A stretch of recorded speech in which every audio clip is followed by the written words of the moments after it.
Tere kallid tennisõbrad, 22. november ja matšpall läheb eetrisse, vabandame väikse puhkuse pärast, aga oleme nüüd tagasi ja lubame ennast parandada, olla järjepidevamad. Saatejuhid Gunnar Leeste ja Riho Kallus annavad oma ausõna. Tere! Tere! Ja stuudios on meil, nagu ikka, aasta lõpus on juba kombeks saanud Mark Lajal. Tere! Ja tema treeneriks saanud poole aasta pealt Karl Kiursaar. Tervist!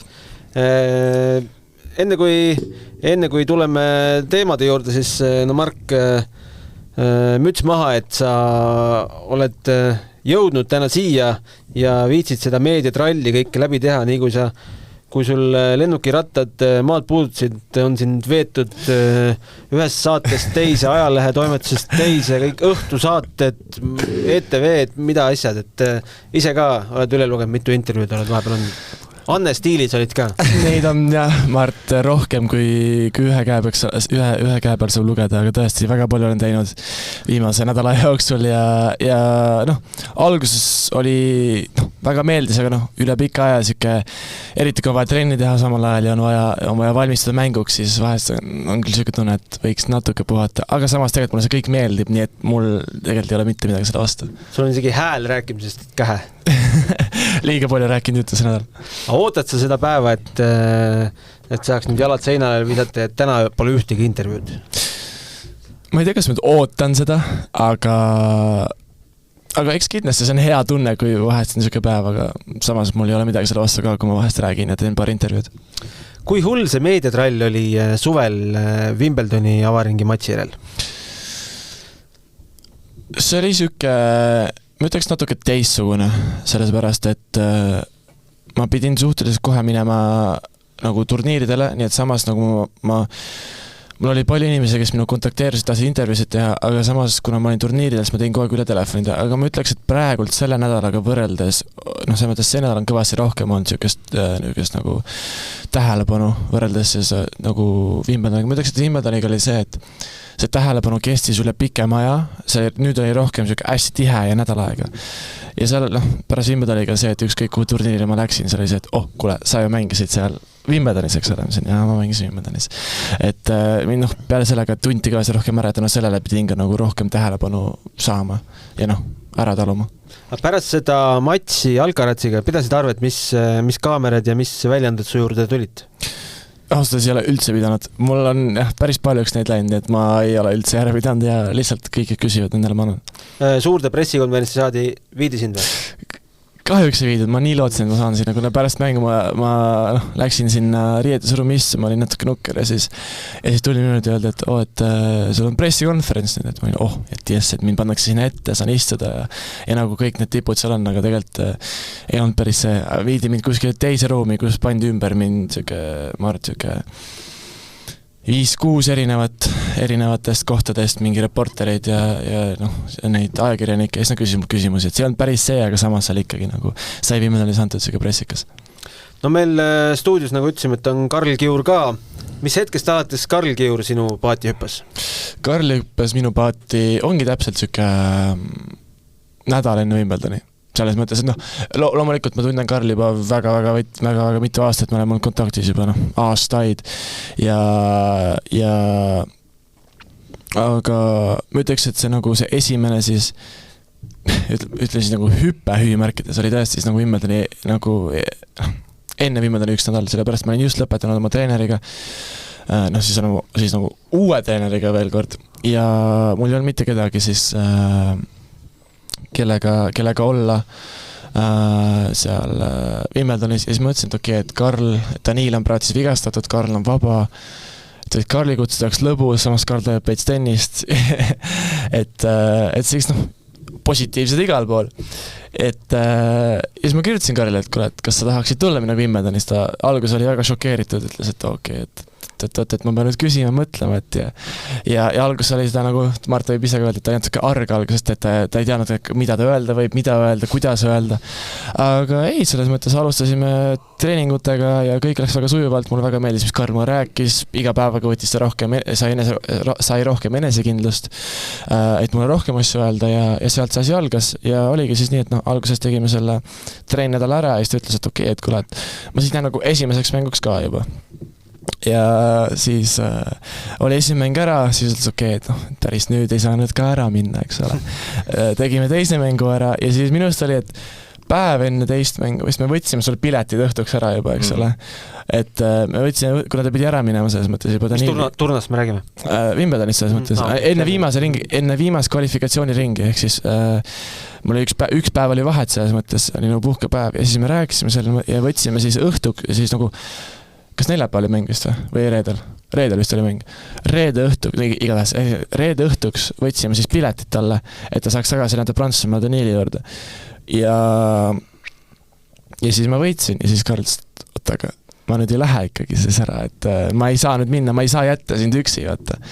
Ja siis rääkisime Daniiliga ja kõik oli okei ja siis ta jäi ka minuga sinna. Ta oli siis enne Daniili treener? Oli jah. Karl, kuidas su elu muutus sellest hetkest, kui Mark sind enda juurde palus? Eks treeningud ja võistlus on ikka samamoodi, lihtsalt mängi oli teine, et ma ikka annan enda poolt kõik, mis ma saan ja üritan nagu mängijat paremaks teha ja selles mõttes, et paremad tulemus oleksid. Aga jah, Daniil ja Mark veits nagu erinevad inimesed, nii et natukene peab ikkagi ise ka tegema asju erinevat vastavalt mängile. Kust teie tutvus alguse sai? Räägi sina. Ma arvan, et esimest korda äkki kutsus Sassi Jürgens mind tema vastu trenni nagu sparrima. Mart, see oli äkki mingi 6-7 aasta tagasi? Jah, Mart, ma ei süke 14 aastane, kuna ma umbes siis tegin Sassiga trenni.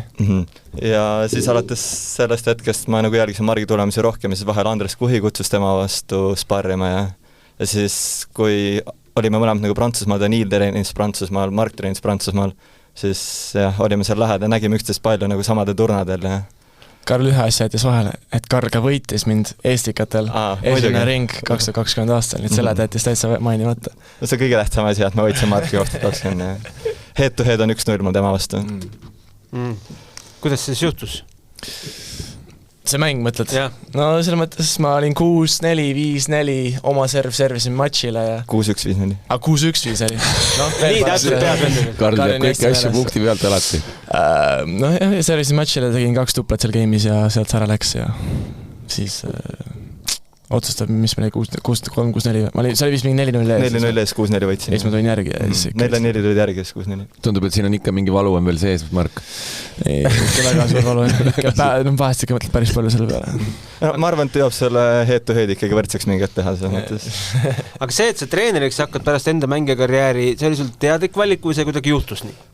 Ütleme nii, et tegelikult ma hakkasin nagu ülikooli õppima ja siis samal ajal ma hakkasin Daniili aitama ja siis kuidagi mul hakkas tennis nii väga meeldima treeneri töö, et siis oligi nagu loogiline, et pärast ülikooli ma just jätkan nagu Daniiliga ja ongi nagu igapäeva tegevus mul treeneri töö. Kus ja mis ülikoolis õppisid? Ma käisin Tallinna Tehnikaülikoolis, lõpetasin bakalaureuse siis maateaduste erialal. No eelne mäng 4-6, 6-3, 6-3 oli tulemus, aga kõigepealt võib-olla see kogu see kogemus 4000 pealtvaatajat, tuled viled, võib just öelda, et see oli sinu selle aasta pealtvaatajate rohkuselt teine mäng või peale Wimbledoni? Ma ütleks küll jah, et teine suurim mäng rahva arvu poolest tõesti. Jäid see rahule kogu selle õhtuga? Kindlasti, jaa, väga jäin rahule, väga tõesti, väga ühtegi halba sõna pole öelda selles mõttes, et nii palju lapsi oli kohal, kes oli nii palju fänne, nii palju inimesi, kõik nagu tõesti nagu väga super üritus algusest lõpuni. Skaalal 1-10, kui tõsiselt sa seda mänguliselt võtsid? See on selline keeruline küsimus, selles mõttes ma nagu alguses mõtlesin, et ma võtan, et kindlasti see oli see selline nagu selle show matchi faktor oli ikka sees, selles mõttes ma vaatasin Kaeli vahepeal nagu, ma ei teadnud, kui tõsiselt tema see võtab, algusest ta tundus nagu ei võta väga tõsiselt, siis mina kuidagi natuke võtsin ise vähem tõsisemalt, siis ta hakkas tõsiselt võtta, siis mina üritasin tõsiselt võtta. Et see käis kuidagi üles-alla, et ma ütleks selline nagu võrreldes nagu õige turniirimänguga, ma ütleks, et ma võtsin natuke nagu vähem tõsisemalt, aga ma ütlen nüüd nagu üleliia, et ma ütleks, kui tavaliselt on 10-10, siis äkki oli 8,5-10, 9-10. et kindlasti see oli siuke väike showmatchi faktor oli sees ja et üritasin, vahest läksin lööma lööke, mis ma päris mängus ei läheks lööma, et proovisin, et äkki nüüd tuleb mingi ulmelöök, et teha veits show'd rahvale, aga kahjuks ei tulnud need välja päris hästi, aga ikkagi kokkuvõttes tegelikult nagu mängu poolest oli tegelikult nagu väga soliidne mäng ja nagu täiesti korralik tennisemäng, et seal pole midagi öelda. Kõrvalt vaates tundus, et ka L hakkas seda järjest tõsisemalt võtma ja kolmandas setis nagu eriti tõsiselt. Kas sulle paistis ka nii, et ta pani milleski juurde? Jaa, kindlasti. Ma sain ise ka aru, et ta nagu sealt teise seti vahepeal hakkas nagu tõsiselt võtma asja, hakkas nagu rohkem jooksma, üritas rohkem palli mängus hoida ja hakkas seal ka rohkem häält tegema. Et ma sain ise ka aru, et okei, et nüüd ta hakkas, et ta ei taha enam kaotada, et nüüd ta pigem hakkas selle nagu võidu peale mängima, mitte rohkem show peale. Aga mulle samas see meeldis, sest et mul tuli ise ka rohkem see nagu võiduhing tuli sisse, siis ma nägin, et okei, et nüüd läheb rohkem mänguks ja see on mind nagu erutas selles mõttes, nii et ma olin valmis mängima, valmis nagu võitlema ja aga lõpuks ma ei võitnud.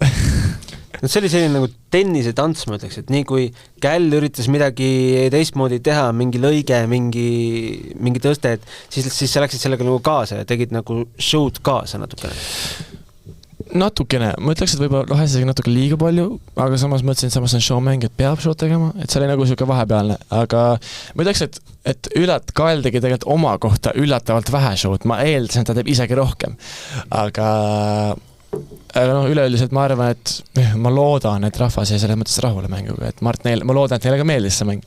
Riho, sa jäid rahva sees, jäid rahule? Jah, kust alustada? Kõigepealt muidugi minu jaoks on see üks suur unistuse täitumine, et Keel Eestisse tuli ja me eile korra arutasime ka, kui me õhtul jäime sinu perega ja Keeliga rääkima, siis võtsin ka seda, et räägitakse siin ikkagi tavalisest tennises ikkagi tiitlitest ja kes on GOAT ja kes on rohkem turniire võitnud, aga võib-olla see pärand, mis Monfils on tennisele andnud, kui võtta mingisugust, ma ei tea, panna mingisuguseid positiivseid emotsioone kuskil võrrelda, siis ma arvan, et tema panus on nagu meeletu ikkagi nagu maailma tennises ja see, et ta nüüd siia tuli ja Margiga mängis, et see oli nagu fantastiliselt kihvt ja kaua ta mängib, aga me ei tea, ta on varsti 40 juba, et ja mul on ülimalt hea meel, tegelikult see oli mul peas ja ma ise väga lootsin, ma mäletan seda hetke, millest poisid just rääkisid sellest Wimbledoni turniirist, et Margil, sul ei olnud ka tegelikult lihtne periood enne Wimbledoni, eks ju, ja treeneriga koostöö lõpetamine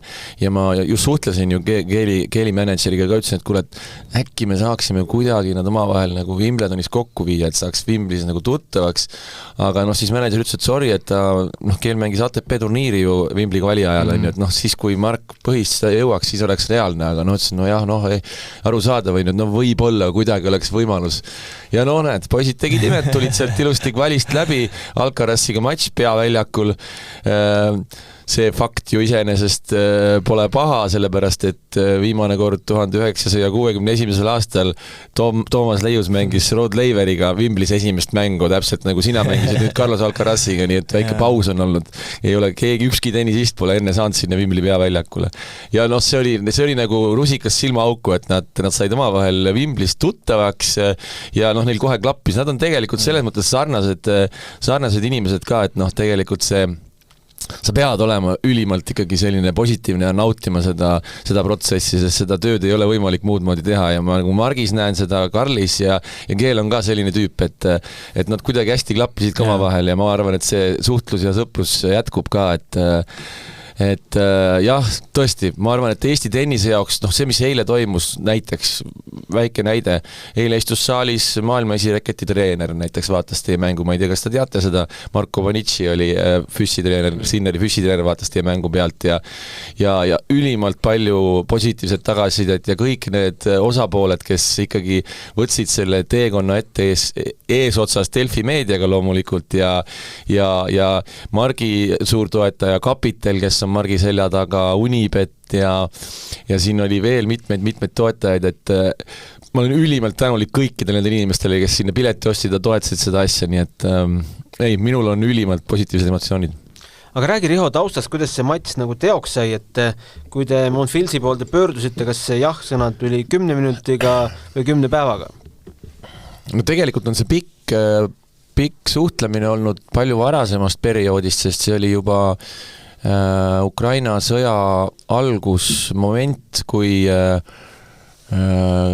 ma mäletan, ma istusin kodus ja mõtlesin, et et täielik šokk, et kas saaks ka midagi teha, kõik kõik hakkasid ju annetama ja mõtlesid midagi, et mida teha, et see olukord nüüd selline on ja siis ma võtsin ühendust Ukraina tennisede juhiga, kes oli juba tegelikult Ukrainast, ta ei olnud Ukrainast, ta oli kuskil Hispaanias või kuskil mujal ja ma mõtlesin kohe, et kuule, et teeks heategevusmatši Ukraina jaoks, et helistasin Anetile, Anett oli kohe nõus tasuta mängima sealsamas, kusjuures Unibet Arenal oli see plaan teha ja siis ta ütles, et suhtles Svitolinaga, et Elina Svitolina, et ta on kindlasti nõus, andis mulle Svitolina kontakti ja siis me suhtlesime ja juba tegelikult tegime ka mingisugused tiimikoosolekud Aneti ja Elinaga ja hakkasime kuupäeva paika panema. Aga siis süüdlane, kes selle asja ära rikkus, oli Gael Monfils, sellepärast, et nad said ju väikse beebi endale, eks ju, ja siis see asi lükkus edasi ja edasi. Tegelikult enne, kui Anett ja Jabeur mängisid siin, oleks pidanud Anett mängima see oli enne seda juba, jaa, see oli ju, mis see oli siis 2022 kevad, kuskil seal sellel ajal, eks ju. Ja siis oligi, siis ei sobinud, ei saanud enam nagu Svitolina, aga mõtlesime, hea küll, lükkame edasi, mõtleme. Ja siis juba tulid Anettili probleemid pärast seda, kui Svitolina mängima hakkas ja siis tegelikult see ikkagi jäi ära, sest mul oli ülimalt hea meel, mõlemad tüdrukud olid ja Anett oli ka nõus nagu kohe nagu toetama ja aitama. Ja siis tegelikult tekkis sealt see kontakt ja läbi siis Svitolina mänedžeri ma iseenesest muidugi lootsin tol hetkel ka, et äkki me saame ka Marki ja Monfilsi kaasata kuidagi, kas või mingit miksti teha midagi, et ta võtab äkki abikaasa kaasa Eestisse, aga see tundus niisugune natuke ebareaalne lootus, et tol hetkel vähemalt. Ja siis lõpuks sündis see hoopis, et kunagi ei tea, milleks midagi hea on, nii et jah, see on tegelikult pikem lugu. Aga mänguliselt, Mark, sa said ju endisele maailma 6. vastu, et said sa sellest mängus ka mingit enesekindlust? Jaa, see mõttes ma sain kindlasti vastu ja tundsin, et tegelikult seal olid paar punkti, mis oleks võinud ka mängu natuke teistmoodi muuta, et teisetis oli ka mul seal suhteliselt seti keskel või alguspool olin ka kell 2-2 olin taseril 15-30 lausa ja tegelikult sain päris tõrje mängu veel ja oli momente, kus võib-olla oleks saanud natuke teistmoodi seda keerata. Aga selle mõttes kindlasti andis mul ka enesekindlust natuke juurde, jällegi rohkem usku, erinevaid asju, et kindlasti nagu igatepidi positiivne mäng. Kas treener jäi rahule või nahutas peale mängu riietusruumis?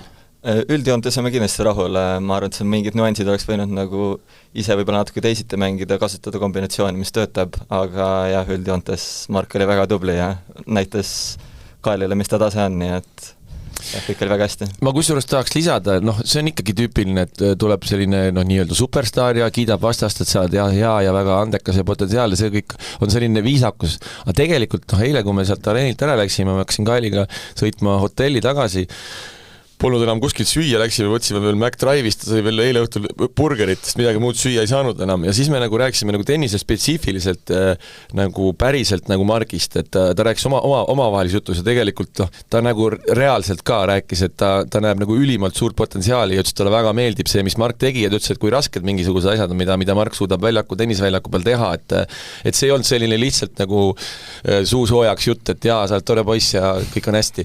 Et siiralt ta nagu analüüsis ja ütles, et talle nagu väga-väga meeldib see, mis Mark tennisväljakul teeb. Kas nüüd on puhkus? Ei. Mis nüüd siis saab? Nüüd hakkab puhkuse vasta, nüüd hakkab kõige raskem osa vastast, nüüd hakkab see ettevalmistusperiood, kus on vaja natuke rohkem higi valada kui tavaliselt.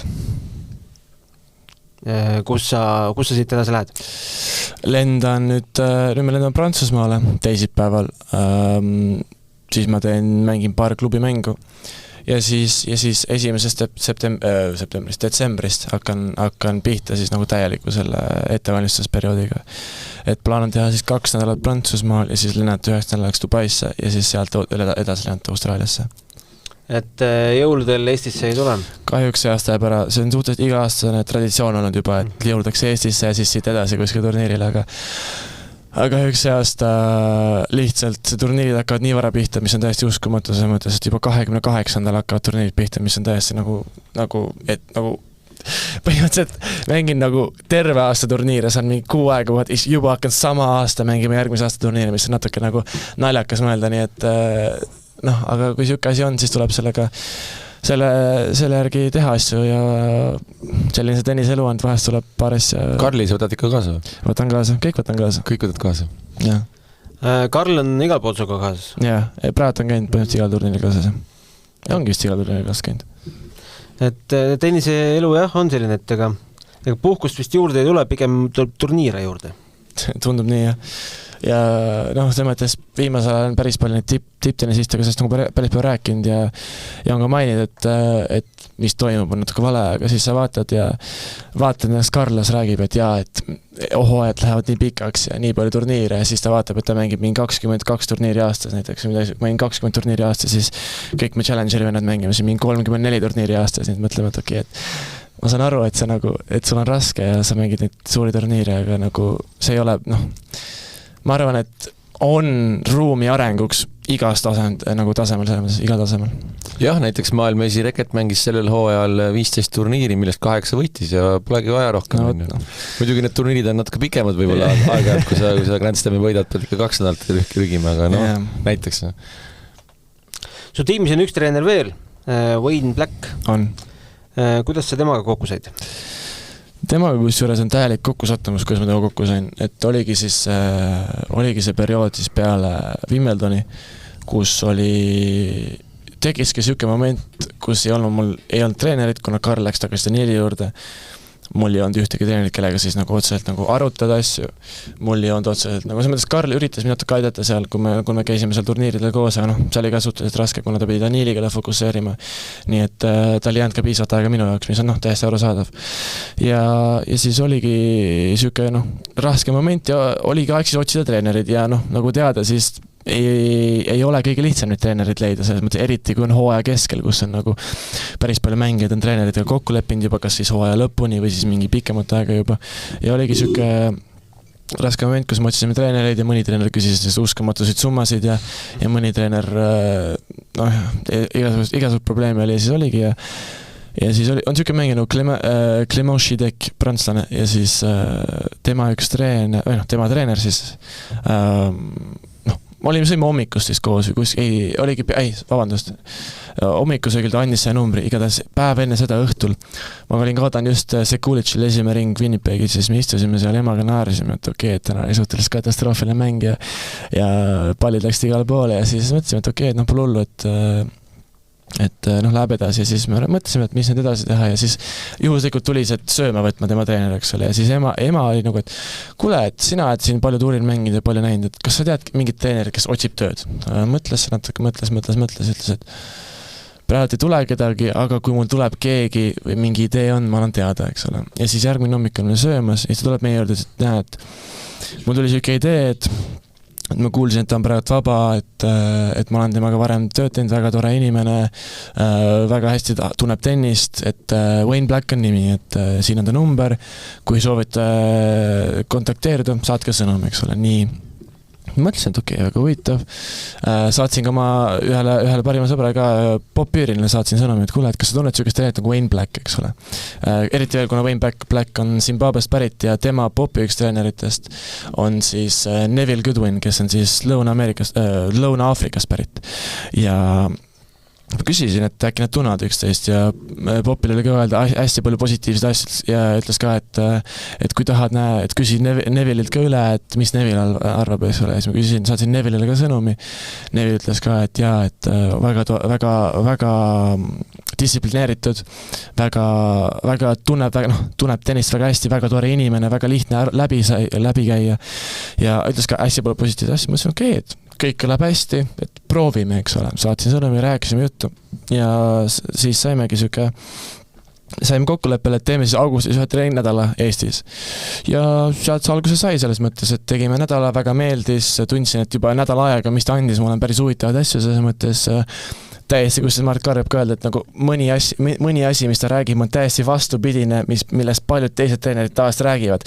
Ja sa mõtled, kuidas see nagu loogiline saab olla, aga sa proovid seda ja sa mõtled, oota, kas see nagu tegelikult on nagu nii loogiline ja nagu nii palju aitab kaasa. Ja sellest ikka oleme kontaktis olnud, esimesed paar nädalat, isegi paar kuud ta ei saanud väga reisida, kuna ta pidi oma tütart aitama. Aga nüüd ta on saanud natuke rohkem reisida ja nüüd ka järgmisest aastast on ta palju rohkem nagu avatud, nii et tundub, et väga hästi toimis.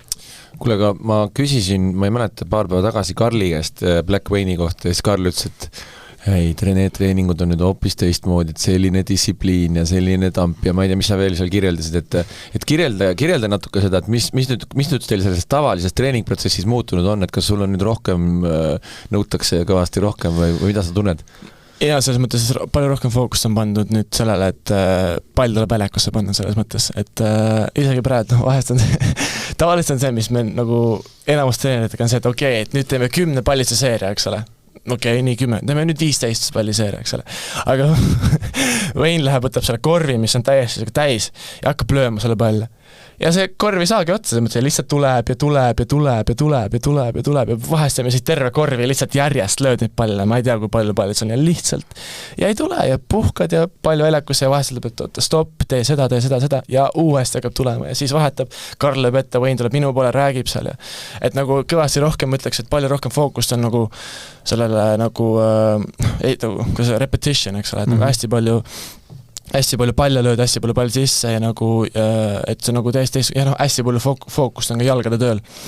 Et ja ma arvan, et see on ka väga palju kaasa toonud ja väga palju aidanud ja ma arvan, see üks põhjus, miks ma nagu viimasel perioodil on hakanud palju paremini mängima, et mõlema Karli ja need Wayne'i nagu siis nagu soovitused ja kogu aeg arutavad koos ja ma vahest kuulen nagu, mis Wayne räägib, vahest kuulen, mis Karl räägib ja mis mulle väga meeldib on see, et neil mõlemal on väga sarnane mõttemaailm, mis on ka väga lihtne minu jaoks, ei ole nii, et üks treener räägib ühte, teine räägib teist, eks ole. Ja siis pead mõtlema, et kumba kuulata, et nagu nad on väga ühel meelel loomulikult, nad ei ole ka kõigil ühel meelel, aga ma arvan, et ei saagi kõigiga ühel meelel olla, nii et tõesti ma arvan, et nad kaks on mul väga palju juurde olnud juba lühise aja jooksul, nii et vaatame, mis edasi hakkab saama. Karl, kas teil on omavahel vastutusvaldkonnad ka ära jaotatud, kes mida teeb? No selles mõttes Wayne on ikkagi peatreener, et tema nagu lõpuks vastutab ja mina nagu üritan siis anda seda sama infot edasi, mis ta tahab, et Margile nagu edasi annaks. Et seesama, et kui tema turniiril ei ole, siis on nagu vastutus minu peal rohkem. Aga kui tema on kaasas, siis on nagu tema ikkagi peatreener selles mõttes. Kus sinu treeneri teadmised pärinevad? Kuidas sa hoiad ennast tänapäevase tennisega kursis? No eks mängijana ma arvan, kuulasin teisi treenereid võimalikult palju, üritasin kõrva taha panna nii palju kui võimalik. Ja siis käisin treeneri koolitustel siin mitmel rahvusvahelistel olen käinud ja kuuleme turniiride, kuulame, mis teised treenerid räägivad. Nii et jah, proovin avatud silmaga olla ja kuulata, mida teised räägivad. Kas nüüd oma sõbrale või sul vastupidi, sõbralt treeneri nõu vastu võtta on kuidagi, oli seal alguses mingi plokk ka ees, te olete just sõbrad, kuidas te nüüd hakkab sind kamandama? Kui selles mõtleks, et nagu vastupidine oli just see, et nagu kui me alustasime siis Wimbledonis, siis suhteliselt esimene nädal ma ka libisesin trennis ja tegin oma hüppeliigesele viga. Ja siis me läksime nagu Popüürini juurde läksime, ta oli füsio kaasas, eks ole, ma ütlesin, kuule, et läksime tema juurde, eks ole. Ja siis seal olime, siis ma rääkisin ka nagu Popiga juttu, rääkisin, mis ta arvab sellest, ja siis ta ütles ka, ta sama arvas, ta ütles, et tal oli siis varem üks treener, kes oli ka ta siis üks parimaid sõpru, aga ütles, et tema jaoks oli see väga raske, et nagu tema ütles, et ta pidigi lõpetama selle pärast, et nad olid liiga head sõbrad, et ta ei suutnud enam kuulata. Aga ma ütleks, et mulle kuidagi see ei mõju, et nagu isegi algusest peale, kui me alustasime, kõik, mis Karl rääkis, ma võtsin kuulda, sest et ma tundsin, et see, mis ta räägib, on tegelikult kasulik ja ma olen nõus sellega. Ja ma arvan, et see ongi see fakt, et kui ma näiteks ei oleks nõus, millega räägib, võib-olla üks asi on kindel, et selles mõttes, et kui on mingi asja, millega ma ei ole nõus või mingi asja, mis ta nagu veits mitte nagu närvi aja või mis ta räägib, siis ma nagu olen Karlile nagu ütlen seda rohkem välja, kui ma Wayne'ile ütleks, selles mõttes vahest panen Karlile küll puid seal all. Ei ole midagi, ma toon hea näite, poisid mängisid omavahel üleeile vist, minu arust isegi Karl vist võitis midagi seal ühesõnaga ja peale mängu arutavad, Karl ütleb Margile, et tead, sa mängin nagu Sinner. Ei, sa ei mängi nagu Sinner, ei mängin küll, ma mängin nagu Sinner ja saad seal omavahel vaidlesid, väga huvitav diskussioon oli, ma sattusin peale kuulama seda, väga äge. aga väljaspool väljakut tõmbate mingi joone ka alla, et sellest hetkest lõpeb nüüd see treeneri suve ära, me oleme nüüd Semmudi käime mööda linnaringi. Ja selles mõttes, et suhteliselt nii ongi, et väljaka peal on siis nagu business ja väljaspool väljakut on siis lõbu selles mõttes, et ma arvan, et see on päris hea koostöö selles mõttes, et eks kindlasti me arutame ka tennisest nagu väljasväljakult selles mõttes, et Karl ka, mis mulle meeldib, et ta on suhteliselt palju vaatab statistikat ja nagu loeb, mis nagu teised räägivad ja ongi, et vahest arutame mingi statistika kohta, vaata, mis ma selle kohta arvan, mis tema arvab. Ja eks me kindlasti on päris palju diskussioone ka väljasväljakut tennise kohta, aga ma ei ütleks, et selles mõttes, et me nagu 24/7 tennisest räägime. Me võiks praegu vabalt testida Karli, me võiks küsida ükskõik millist statistilist näitajat, Karl ütleb sulle ära selle. Ma tahtsin rääkida ühe hea loo veel sellest repetitionist, millest sa rääkisid, et sattusin siis ka Fooruse spordikeskusesse, kui Mark tegi trenni seal ja siis me sattusime Andres Kuhiga, treener Andres Kuhiga juttu rääkima ja Andresel oli käes üks kulunud tennisepall, mille peal oli kirjutatud 5602 ja teisele poole oli kirjutatud 2 tundi 48 minutit. Ja siis ma küsisin, mis pall see siis on ja Andres ütles, et kunagi, kui siis Daniil tegi Karliga trenni, siis Andres ütles, et ma ei taha näha seda, et iga 3. pall läheb outi, et davai poisid, ma annan teile ühe palli, lööge nüüd seda, hoidke seda palli mängus.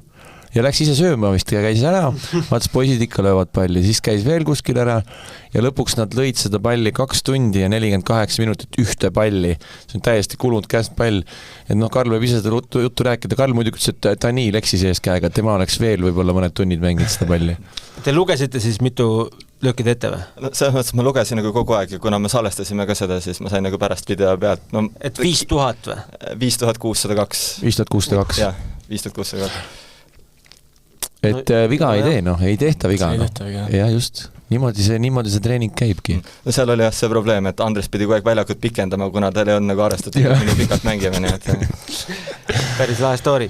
Aga mõeldes tagasi sellele aastale, siis mis sa ikkagi tipphetkedena välja tooksid? Kas Wimbledon ainult või midagi muud särab eredamalt sinu mälestustes? Ma ütleks, et midagi eredamalt särab kui Wimbledon, aga ma ütleks, et seal on kindlasti veel palju selliseid asju, mida mõelda ja mida võtta, selles mõttes see Hiina Challengeri finaali jõudsin, see minu üks tähtis, pluss siis vääralt seda mängisin suhteliselt, selles mõttes üks asi USA-s vist esimest korda tegin järjest 3 veerandfinaali Challengeritel, mis ma varem polnud teinud, et kindlasti on palju asju, mida võtta, on näha, et arengut on toimunud, on näha, et arengut on veel väga palju teha ja väga palju on asju, milles on vaja palju paremaks saada.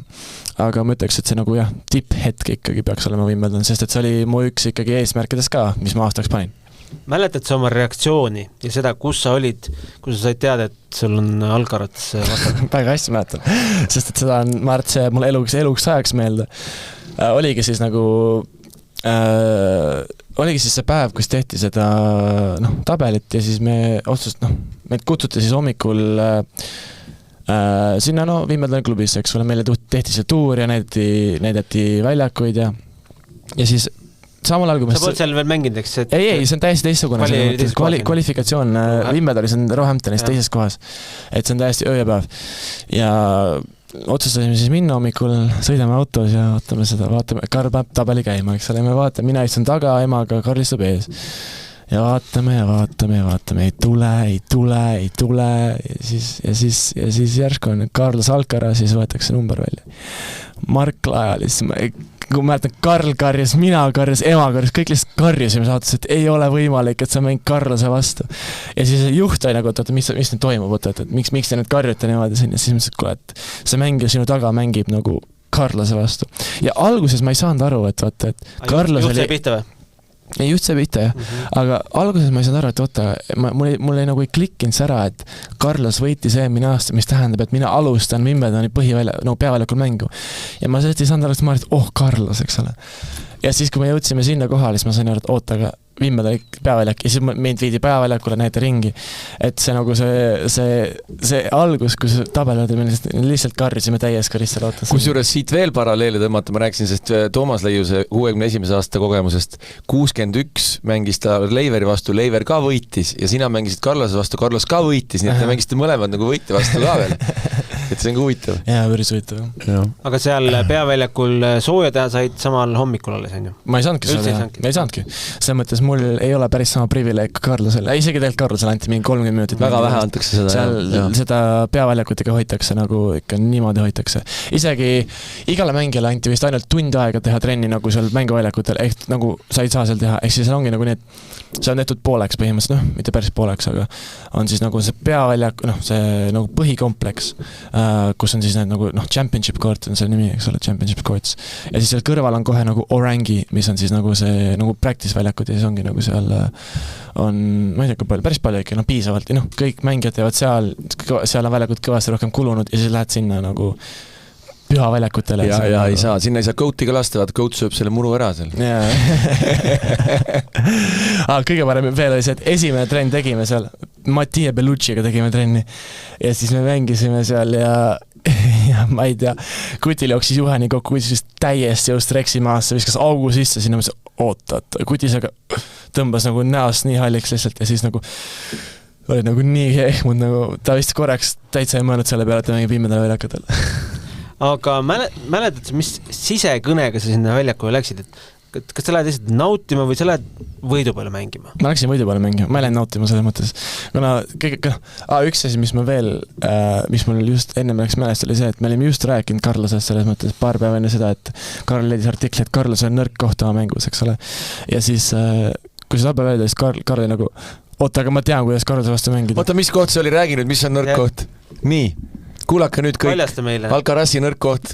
No, nii palju, kui mina olen lugenud, on siis tema kõige nõrgem koht praegu see, et kui ta liigub eeskää poolele jooksu peale ja peab sealt lööma eeskät, et seal on kõige suurem tõenäoliselt tuleb viga. Aga samas, kui ta nagu saab jalad maas lüüa, siis on tal eeskäsi nii hea, et sa peadki selle nuanssi ära kasutama, et saamada piisavalt palju liikuma eeskää nurka, mis tegelikult töötas ka väga hästi, selles mõttes ma võin öelda.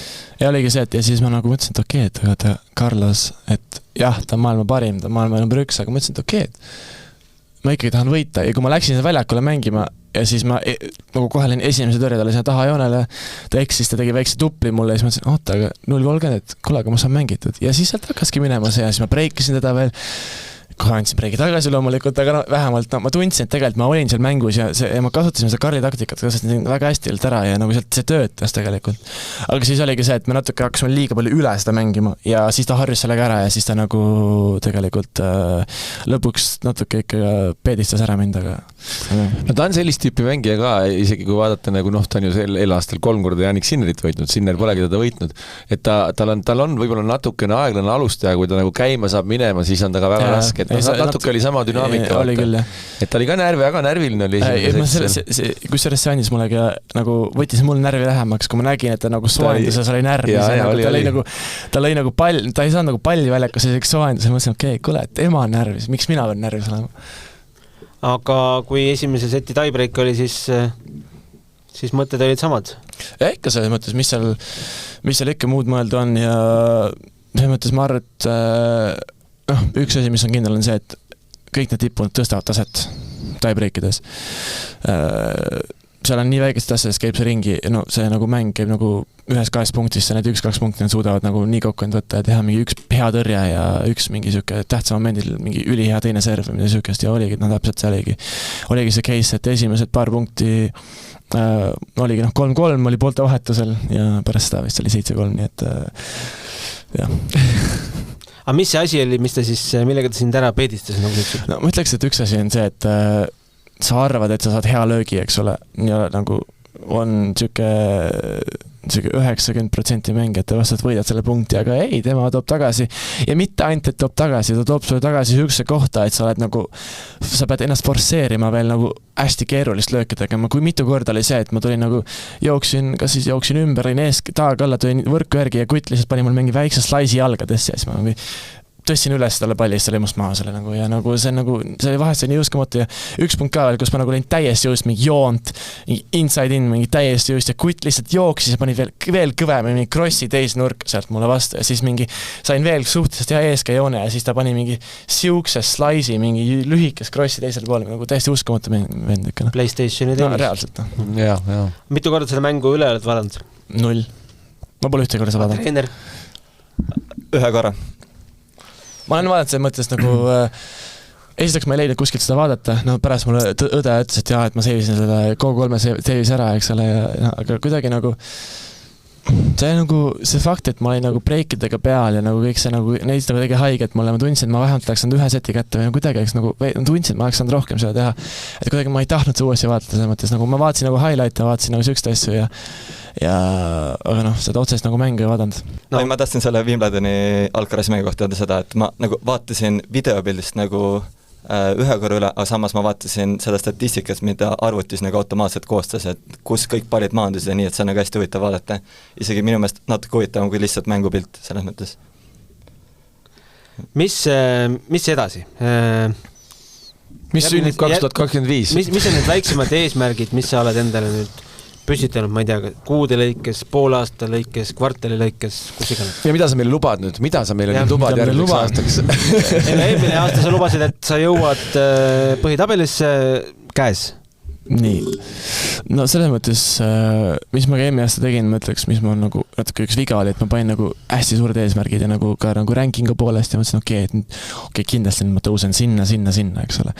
Ja tänu sellele, kui ma panin nii palju pinget peale, nagu läksin Australian Openit mängima, siis okei, et ma kohe tulen kvalist läbi ja no see on põhitabeli ja siis ma nagu nii kipsis, ma tuli nagu, ma ei suutnud absoluutselt mängida Austraalias ja nagu pärast seda mul hakkasid, noh, ma tegin õlale viga täna sellele ja siis nagu see pall hakkas sealt nii veerema, et ma sain aru, et tegelikult ikkagi nagu ma panin endale nii palju pinget peale, mis on tegelikult nagu nii ebaoluline ja ma ütlengi, et rohkem see aasta nüüd, eelmine, siis nagu see aasta ikkagi läks nagu aia taha, esimene 4 kuud läks ajada tegelikult nagu tervise taha. Et Mart ma mängisin mingi esimese 4 kuu jooksul 2 mängu, kus ma ei tundnud mingit vigastust või mul ei olnud mingit probleemi.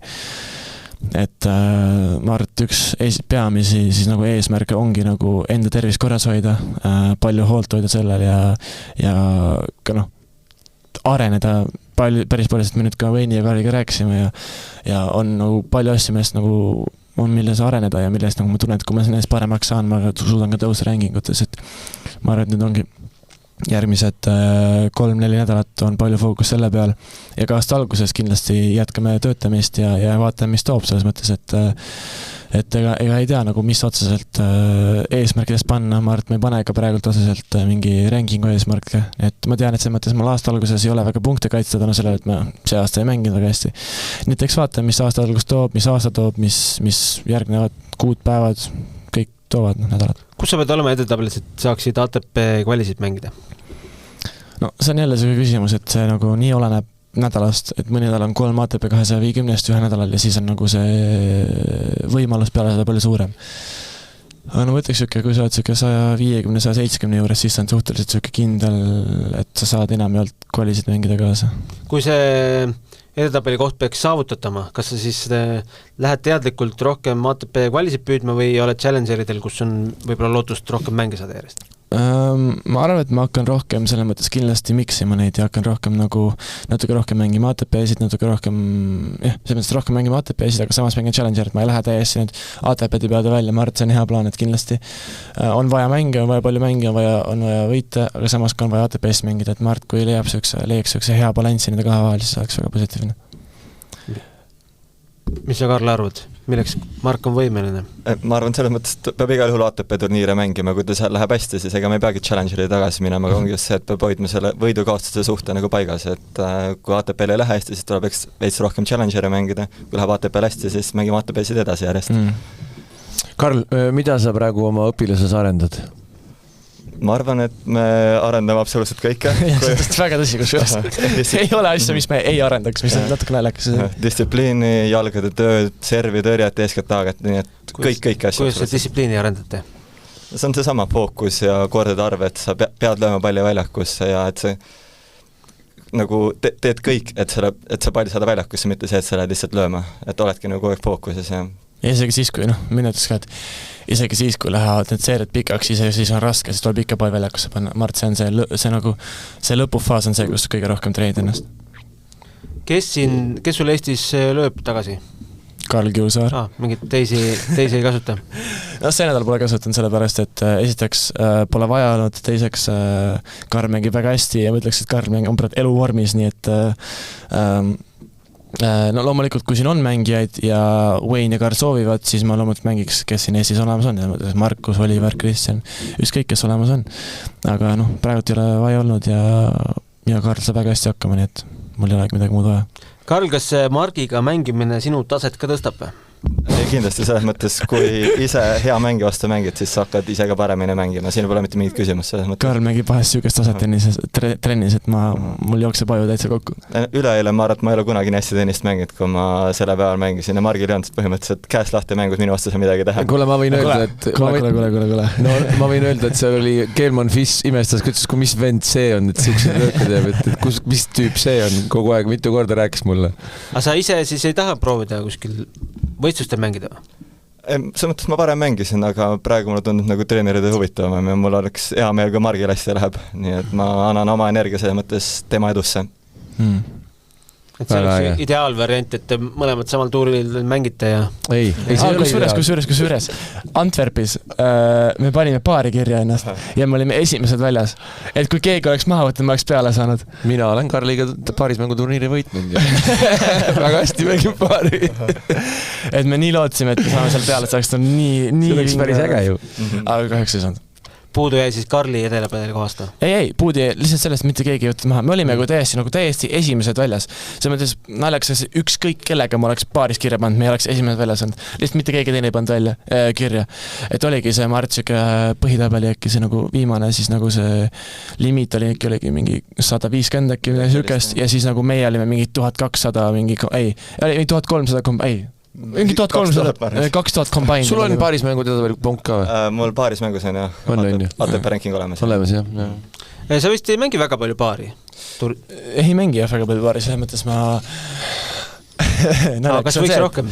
No, kui ma ATP-del jõuan, siis ma mängin natuke rohkem paari, aga mis naljakas on see, et otsustasin ühe korra mängida paari Johannes Seemaniga ja ka seal paaris mängus tegin oma õlale liiga nii, et ma teise seti 5-3 pealt, kui ma hakkasin setile servima, ei suutnud ma ühtegi servi, mängisin alt serviga mängu lõpuni. Kus te mängisite? Poolas, sest et meil on ju tulemas ju kodune Davis Cup veebruarikuus vist või? On. Et selles mõttes... Meil vastal on ka teile või? Venezuela. Ja see on Eestis selles mõttes, et see paaris mäng, ütleme seal Ivanovil mõelda, kellega paari mängida, see on päris oluline. Ja, selles mõttes me Jussiga mängisime talt väga hästi koos paari ja meil klappis väga hästi, aga lihtsalt oligi probleem selles, et lihtsalt kuidagi nagu kõige halva momendil tekkis mul õla, nii et ma ei saanud isegi nagu kätt tõsta, see on nii valus. Ja pärast seda mõtlesin ka, et okei, et pigem aasta lõpuni ei võta mingit ekstra riski, et eriti veel, kui veits nagu õlg on natukene süke tundlik. Kusjuures Johannes on ju meil ju praegu paarismängus esimene peaks olema ja Johannes ütles, ta läheb aasta lõpus Harri Heliavaaraga trenni tegema Soome. Heliavaara mängis siin ATP Nito poolfinaalis ju ikka absoluutne maailma tippaaris mängija.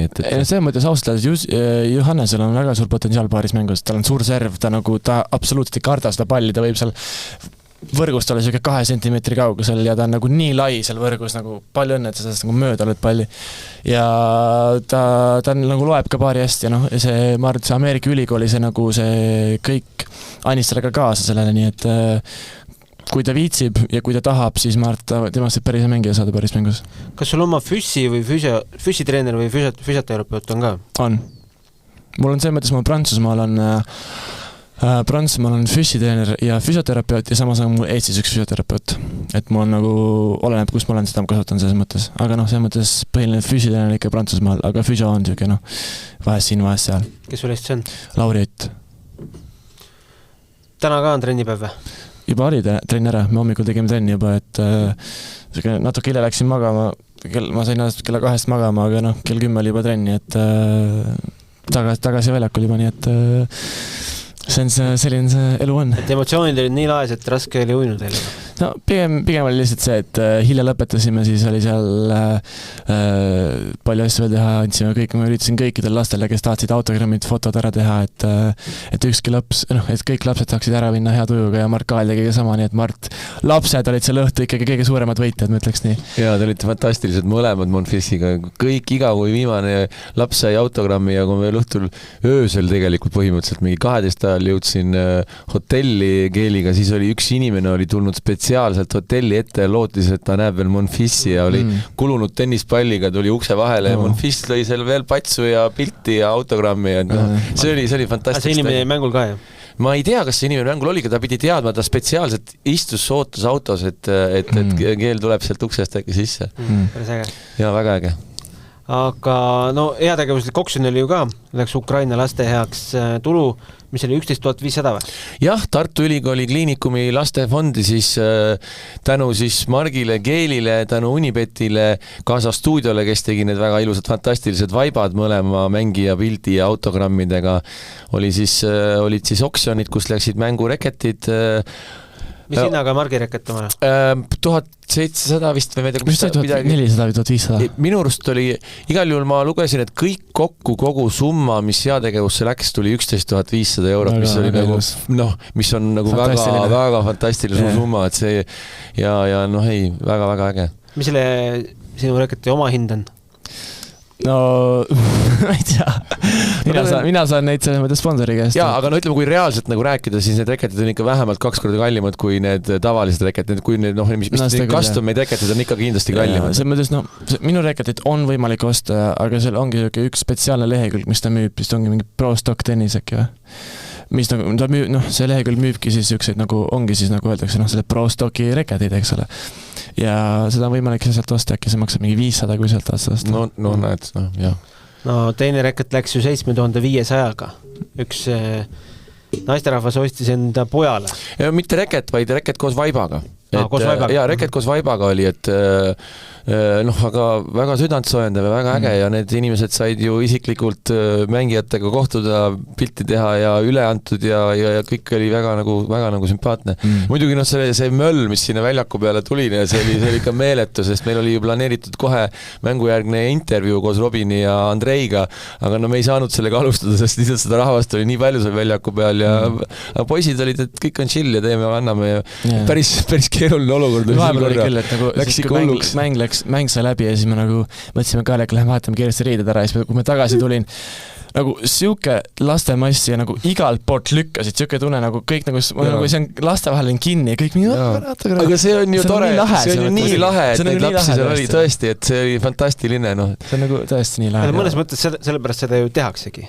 Absoluutselt ja ma loodan, et see annab ka tõuke selleks, et seda tehakse uuesti ja uuesti, et meil, kui me nüüd kodune Davis Cup on, et sinna ka rahvast tuleks ja samamoodi oleks lapsi saalis ja fantastiline oli ka see tegelikult vahetult enne siis, kui uksed avati, toimus Eesti Tenniseliidu aastalõpu üritus tennise lastele ja seal oli ka meeletult lapsi, üle 150 lapse vist ja Mark ja Keel olid nõus ka seal osanema, mängisid seal, toksisid lastega, et see oli ka väga fantastiline. Kusjuures me olime ka Kaeliga ühel arvamusel, et päris palju potentsiaali on meil seal laste julges, et päris hästi mängisid palju mängijad.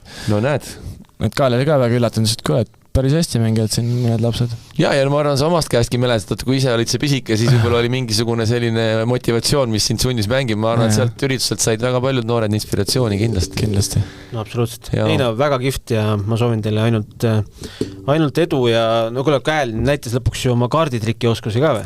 Ei, see on täiesti uskumatu. See, mis see Kael teeb, ta nagu tegi meile vist 2 trikki ja mõlemad korrad see nagu me ikka ei suuda välja mõelda, kuidas see võimalik on. See nagu loogika puudub selles mõttes ja siis ma pärast küsin, et kuule, et Kael, et nagu, et räägi mulle ära, et see on kuidas see, et tuli mõrd, et pojake, et ainult õnne peale, teen seda ainult õnne peale, siis ei ole siin mingit õnne sul.